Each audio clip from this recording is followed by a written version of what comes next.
Okay, so let us then start our discussion today.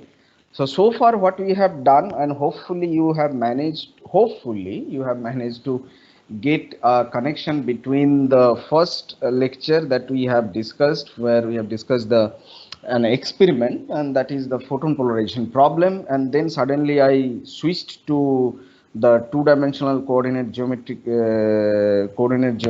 and then I was discussing this problem, and I tried to make some connection between the basic underlying structure of the two differently, apparently different problem, absolutely different. There is no connection whatsoever between that photon polarization problem and this two-dimensional coordinate geometry, but still, uh, what I wanted to point out is the basic fundamental structure between the two problem. So now it is time to actually think a little bit ahead and think a little bit like mathematician. Okay, so we are going to actually think like a mathematician. So generally mathematician, what they try to do is that they try to see some fundamental structures and then they try to generalize it. So we have seen some fundamental structure in the two different seemingly different problem. Now we would like to generalize it. Okay, so typically I discuss few things a little bit later, but I think it is probably a good idea to discuss one very important thing. Typically I think I discuss it in a little bit later. So yesterday I was talking about something about linear independence, okay, and basis.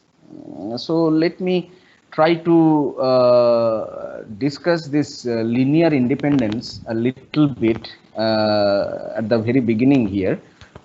We will come back to the discussion again later on in the context of the most general definition that we are going to write down in a short while. Okay, so I think if you have been given a set of vectors, whatever that is, I have not still defined the vector, the most general definition of a vector, but still I can discuss the linear independence of vectors. Okay, so let me just write it down. The first thing that we need to, okay, this is,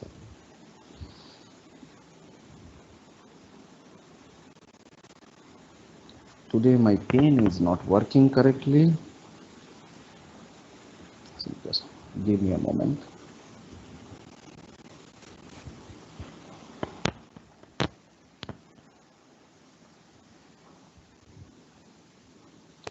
So do you remember the definition of linear independence, the mathematical definition of linear independence of a set of vectors?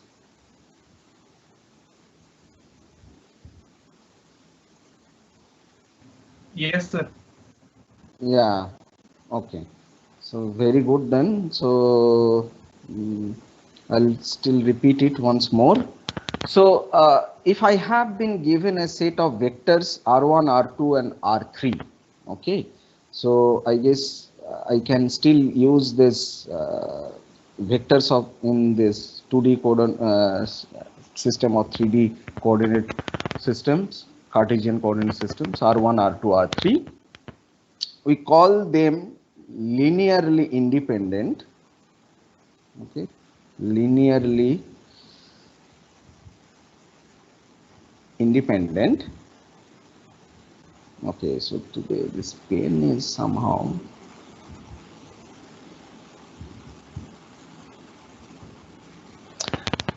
if you can find, if you can satisfy this relation C1 R1 plus C2 R2 plus this C3 R3 equal to 0, this relation can be satisfied if and only if all the C's are 0.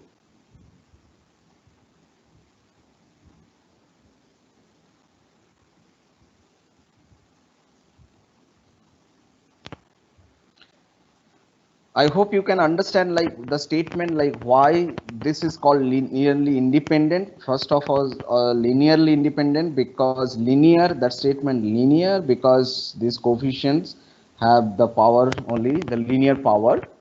Okay, dependent or independent, what does it mean by that? That means you cannot express one of the vectors in terms of any other vectors.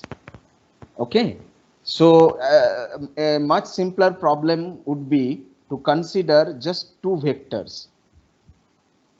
So instead of 3, if you just consider 2, then you can see the statement very easily. What would have happened if C1 and C2 are not equal to 0? If C1 not equal to 0, C2 not equal to 0, in this case, what would have happened is that you could have just arranged this equation and would have managed to write, let's say, R2 in terms of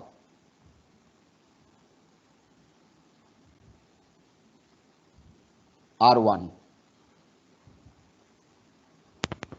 Then it makes R1 and R2 a dependent set of vectors. Why? Because if you know R1,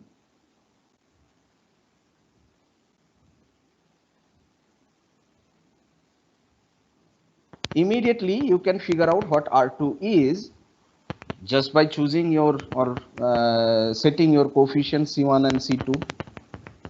Okay. However, if C1 and C2 both are 0, then you cannot represent one vector in terms of the other one. So in case of like just two vectors, if these coefficients are not 0 identically for all the C's, then one vector is going to be the dependent on the other.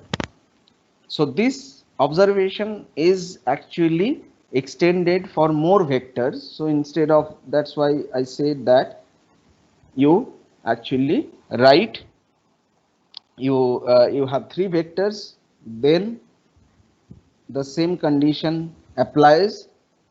So that is the very fundamental definition of what linear independence of vectors mean.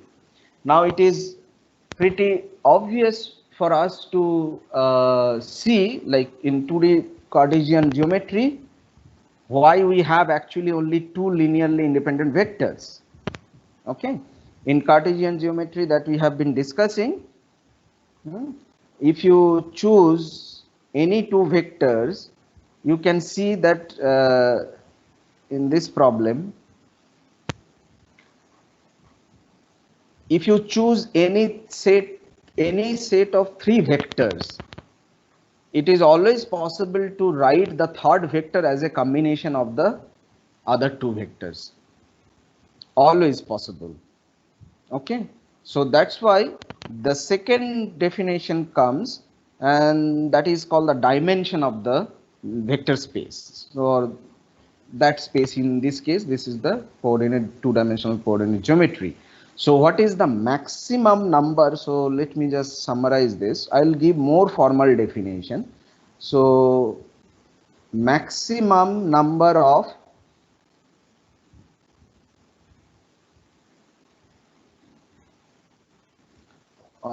maximum number or set, okay, that's maximum number of linearly independent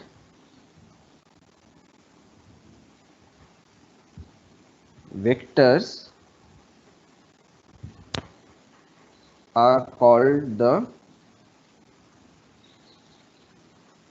dimension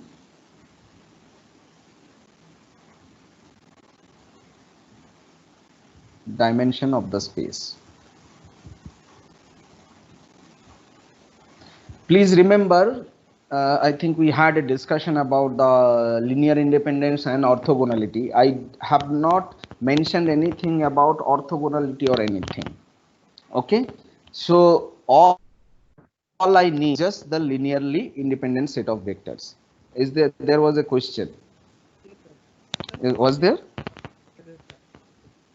If we take, Sir, if we have like two vectors and one of them is a zero vector, then like zero vector would be linearly independent with all the vectors. Like, yes, zero vector is a linearly, yeah, I mean, if you include the zero vector, then it will always be, if you include the zero vector, then obviously it is going to be in your set. If you include the zero vector, then it is always going to be a linearly dependent set, isn't it? Because let's say I have R1, R2 and R3. I know that these three actually, it's a very simple thing to see. Let's say you have found that R1, R2 and R3 are actually linearly independent. Linearly independent means you can write C1, C2, R2, C3, R3 to be 0, with C1 being 0, C2 being 0, C3 being 0. But what was our definition? Our definition was that all the coefficients have to be 0. So let's say then you think that, okay, I'll include this 0 vector with this set. But then this equation now can be satisfied with any coefficient alpha, and alpha being non-zero.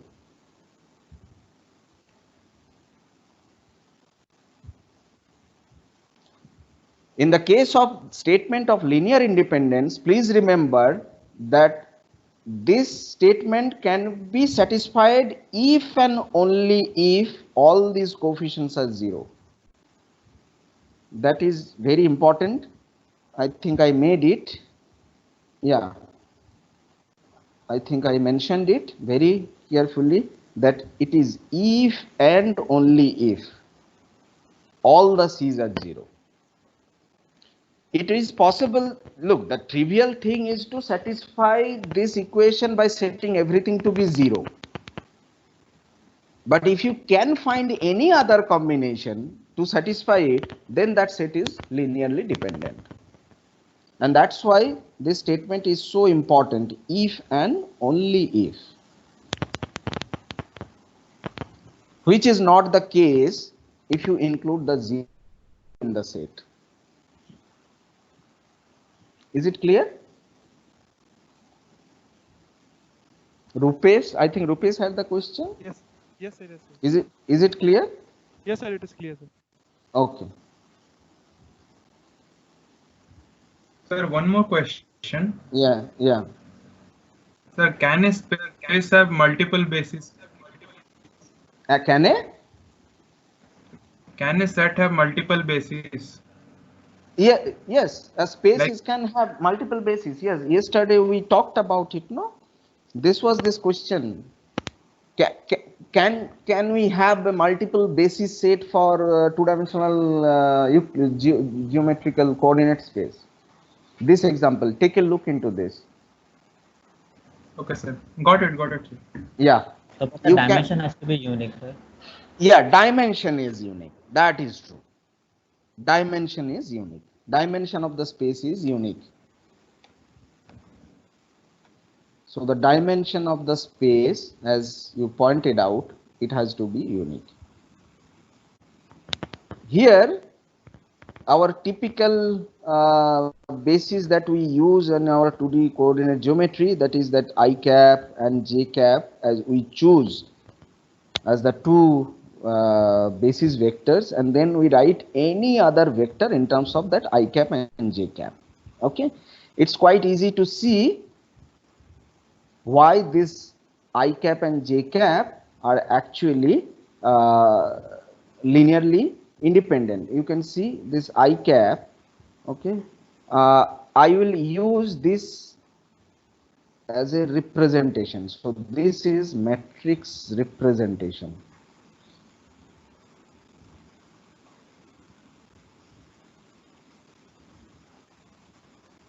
It's a matrix representation of this vector called I cap. Similarly, j cap is a matrix representation. It's a unit vector. So of this. Now it is very simple to see like why this is linearly independent of each other, because I can write Ci I cap Cj j cap, and then I have to satisfy the matrix equation with the null matrix, that is 0 0. Then it is very easy that it will become Ci Cj. This means Ci equal to 0, Cj equal to 0. So our choice of the usual choice that we actually make, that is actually linearly independent. However, it has some extra property, and that's linearly independent. It has extra property. What extra property it has? Normalized. Yes, normalized. Another one? Orthogonal. Exactly. So one extra property, this set of vectors have extra properties. Sir, orthogonality can be said as a special case of linearly independence. Orthogonal set of basis vectors are a special case of linearly independent vectors. So linearly independent vectors are a superset. Okay, orthogonal set are a subset of the possible choices of independent vectors. I'll give you that. Things are going to be very clear here immediately. Just hold on. So here there are two extra special properties these two vectors have. We have defined this scalar product. So the scalar product of I and I, in terms of using this matrix notation, is going to be written like this, and it is very simple to see that the vector length of the vector is actually 1, I mean when you take the square root. Similarly, j dot j is also going to have this. So the length, which is the square root of this, okay,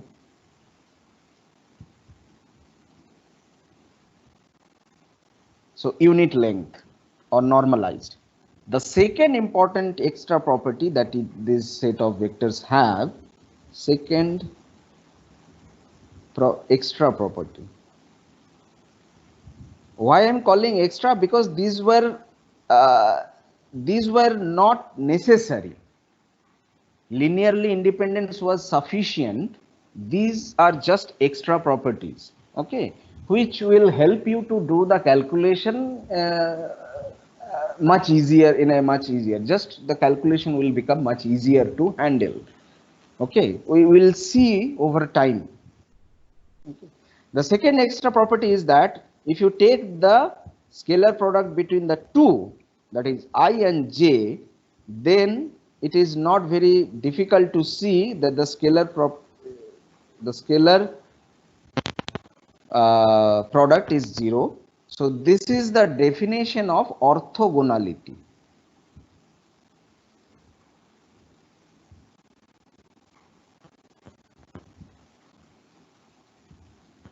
Now the question is, do we really need these extra properties? Sir, in general, we don't need, sir, but for Yes, calculation purposes, exactly. Yeah, that's what I'm trying to say. But let me just, for everybody, let me just show you a very simple calculation. Do we need this for the set of vectors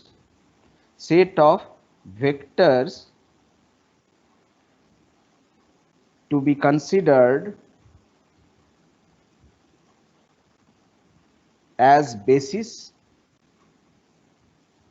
Simple answer is no. Why? Let me just show you. So in this same example, if you have thought about it earlier, it is fine.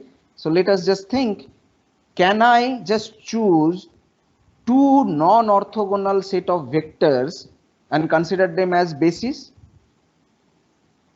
So let's say this is R1. Somebody was saying something. And let's say this is R2. Okay, so let us just show this very simply. So let us just say R1 is x1 y1, R2 is x2 y2. For linear independence, what condition this two vector has to satisfy? That C1 R1 plus C2 R2 has to be 0. So if you expand this out, you will see, you will get two conditions, C1 x1, if you write in terms of the matrix notation, C1 x1 plus C2 x2 equal to 0. Then C1 y1 plus C2 y2 equal to 0. Okay, this is equation 1, equation 2. Okay, so take it as a homework. Is it possible to make this? Okay, let us take this as a homework. Think about it.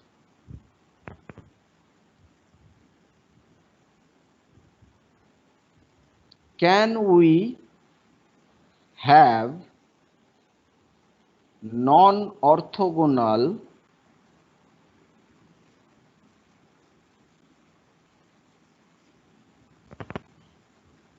set of bases in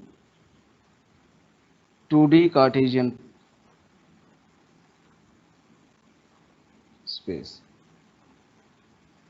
Sir, I got one example, sir, for this question. Yeah. So, but in case of 3D, I have got example. So it is easy, sir. Actually, the first vector is I cap. Yeah. The second vector is j cap. I cap plus j cap. Second vector I cap plus j cap, and the third vector is I cap plus j cap plus k cap. So Yeah. they span the R3. They are linearly independent, but they are not orthogonal. They are oblique. Yes, yes. But that, I think this example you told earlier, I want to see it here.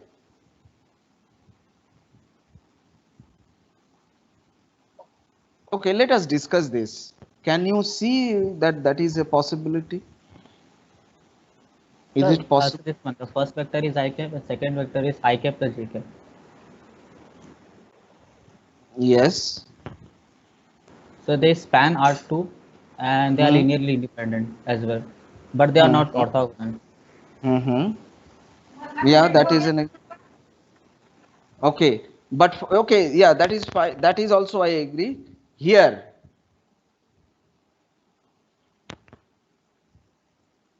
is it possible? My choices of vectors are like this. What kind of condition I should impose on these x1, y1, x2, y2 so that they become linearly independent? So one thing is that, sir, they should be not collinear first of all. So we can use that non-collinear property over here. Oh, Sir, okay. Instead of going there, I can. Sir, determinant should not vanish. Yes, exactly. So let us just you think about it in a very simple terms. So that is also an answer. So if we have C1 x1 plus C2 x2, let's assume that it is possible to satisfy this equation with C1 and C2 being non-zero. So then what we can say that C2 by C1 probably can be written as minus of x2 by x1. Okay, some values, it should be x1 by x2. So now the question is that in the other equation you have also C1 Y1 plus C2 Y2 to be 0. Okay. Uh, is it possible to satisfy this or violate this condition some way?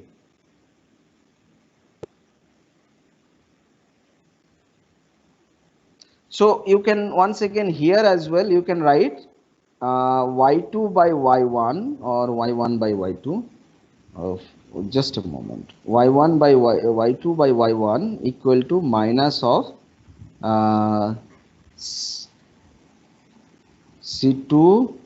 c1 by c2. So c1 by c2, that means x2 by x1. So if this condition is satisfied, then it is always possible to have C1 and C2 to be non-zero, and you can satisfy both the equation. And that's what you were talking about the determinant thing. Now, if this condition is not satisfied, that y2 by y1 is not equal to x2 by x1, which is exactly what you were talking about, the determinant thing. If this is not satisfied, then it is not possible to satisfy both the equation with same ratio of C2 by C1. So the only way it can be satisfied is by setting both the C1 and C2 to be 0. Okay. Yeah, this is very simple thing, but this just to give you an idea that it is always possible here to choose a non-orthogonal set of bases even in a most general sense, okay, even in 2D Cartesian space. So orthogonality, okay, what is, why did not I did not okay, yeah. So orthogonality is not a necessary condition. It is only the linear independence is the necessary condition. Orthogonality is an extra condition that you can impose for and normalization also you can impose, because here as well I don't need the vectors are not normalized. I can choose any combination of x1 y1 and x2 y2 such that this ratio, this y2 by y1 does not become same as x2 by x1. Yeah, my vectors are neither normalized, neither orthogonal, but they are still linearly independent, and they will be perfectly valid set of basis vectors. So now it is time to think like a pure mathematician. So let us digress to much more technical definition. So what we are going to now discuss is a formal definition of linear vector space. In fact, while discussing this, we are going to generalize the definition of a vector. We have seen that we need to get rid of our usual idea of what vector is. There is a much more general approach to define or classify an object in terms of a vector. Okay, so how do we define it much more precisely and mathematically? So for that, let us consider a set, some set is of certain abstract objects. Now suddenly I drop this term abstract.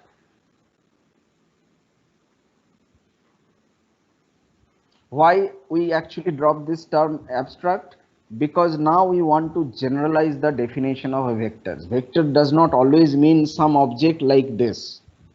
Okay, we want to include many more objects into our definition of what a vector is. So this set of abstract object, okay, we are going to be represented, we are going to represent it by some symbol.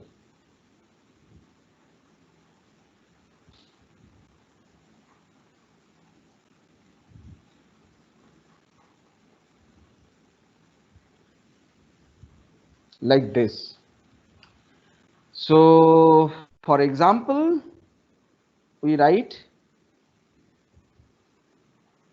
an object like this, A, B, C,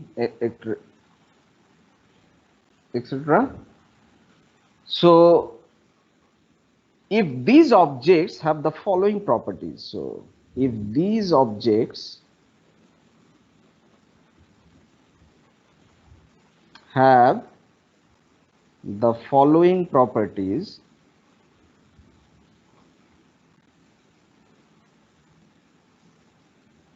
what are the properties? So one of the properties, like let's say A1, the first important property is that if A and B, these two, they belong to the set S, then A plus B also belong to that set S. Okay. Second important properties, there is a lot of properties that you need to remember, that okay, only when these satisfies, okay, then we can call those, consider those objects. Okay, it could be some collection of abstract objects as well, we call them also a vector. So if S belongs to S and alpha is a complex number, then alpha A also belong to the set S. This second property. Third property is that there exists a null element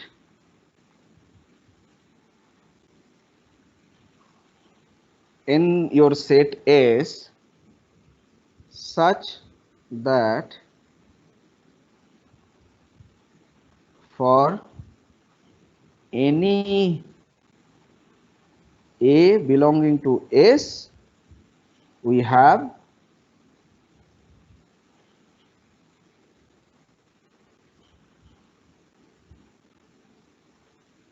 this may look trivial, but these are absolutely important before you can call any set of abstract object to be consisting or creating a linear vector space. Okay, so first of all, we have to figure out whether these properties are satisfied or not. So for, Sir, and then, yeah, that should be Sir, A. it should be A. yes, should be A, definitely, it should be A. Very good, thank you for pointing it out. So for any A belonging to S, there exists A, let's say A prime in S. Okay, let me write it, there is no space.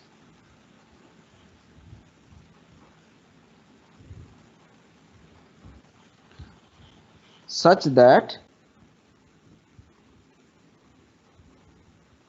A and A prime adds up to give you the null vector. So these are the first set of properties that you have to have. Okay, now the question is that we are going to discuss the second important thing. If you remember, for the, in the case of, I think we wrote it down, yeah, in case of the this vectors, and that's why we called this, we put those in a quotation marks. Okay, we identify this property, addition properties of the vectors. Okay, in the 2D Cartesian space, we are actually generalizing those observations, not just for arrows in 2D Cartesian space, but rather for some set of abstract objects. Okay, the second important property, then we have to identify, let me just, okay, for any A, B and C in S and any for any complex number. Okay, this is now we drop the most general statement, because previously we were multiplying always with real numbers, but now we have introduced this term, that is any complex number alpha and beta, one has the following property. What following property? That okay, so yeah, so these are the, I think this is not the correct way of writing, but that's fine. Okay, this is the usual commutative law of addition. Okay, then the associative law,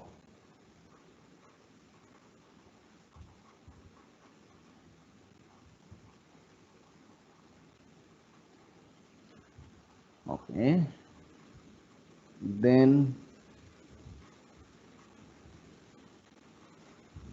and for completeness we need to write all this so that you understand the definition of the vectors. So these are the properties that one has to, so this is the associative law of multiplication. Then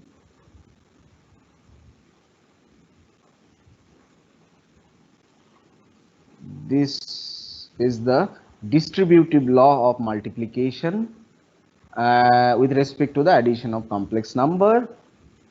Okay,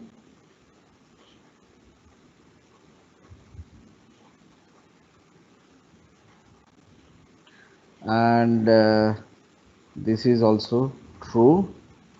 This is the distributive law with respect to addition of the vectors. Okay, so a set is of this that has the properties 1 and 2 is called a linear vector space. Why is it called linear? Anybody? Sir, the exponent power of all the elements of S is 1. It's not about this. Okay. Yeah, it's actually So it we are is linear. observing the, so we are observing the superposition kind of property. Yes, exactly. So it is this, the linear power of alpha and beta. Okay, that is what it is, linear with respect to this power of alpha, these coefficients. That is why it is called the linear vector space. Now once an abstract set of objects really satisfy all these conditions, then we call this set of abstract set of objects to be a linear vector space, and the elements of the set S is called or are called, because S are called vectors.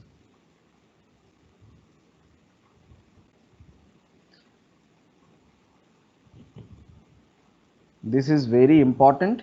Now you can see, if you are a bit confused, if some of you are confused like why I am calling this as a vectors, you can see what was the objective of this. If you are a little bit lost, you can think of it, why we said that we can actually collect all the abstract object. So this set of properties that we have written down here, you can just take a look, the wave functions of any of your problem in quantum mechanics. Okay, let's say the one-dimensional infinite square wave potential, you can see that these set of properties, those wave functions also satisfy all these set of properties that I have written it down. Can you see? You just go and think and check. Take any wave functions from that set of the solution that you did for one-dimensional, let's say infinite square wave potential. Take that set of solution and check each and every property that I have written down here. You will see that all these property that I have written down here, it will be satisfied. And similarly, all these properties are also satisfied by the arrows in coordinate this two-dimensional, any this set of arrows in two-dimensional coordinate space, they also satisfy this set of properties. So while we already knew that these we call as vectors, but now we have extended the definition and we are actually going to include many more objects which are abstract objects, and then we can see that they also satisfy the similar mathematical structure, and we are also going to call them as vectors, and they will say that those set of objects form what we call a linear vector space.